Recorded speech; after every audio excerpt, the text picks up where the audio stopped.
Welcome back. Now in this video, we're going to talk about storing documents and tracking progress. Now you'll notice that in this video, we have created a brand new board called Documents for Proposal. And you'll notice that this board has 4 lists: PDF files, Word files, PowerPoint files, and videos.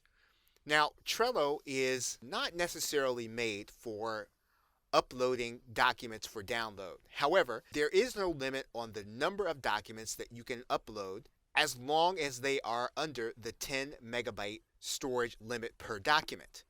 That means then that as a means of organizing documents for use by a team or even as an individual, you can upload and store documents in a card within a list or board. So you'll notice that we have uploaded a number of documents to this particular board. For example, you'll see that there are 19 PDFs. You'll see that there are 30 Word documents. And you'll see that there's one PowerPoint presentation file as well as 11 additional MP3 files. The advantage of this is that the search feature will actually look for the documents by name. For example, one of the documents is named Get More Communication. We type that phrase into the search and then we can find out where that document is on a particular card.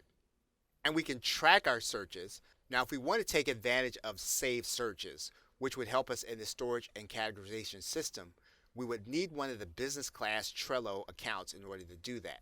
So if we click Save This Search, what you're going to see is that you'll need to have either Trello Gold for an individual or one of the business class accounts for your team to be able to use the saved searches on the Trello board.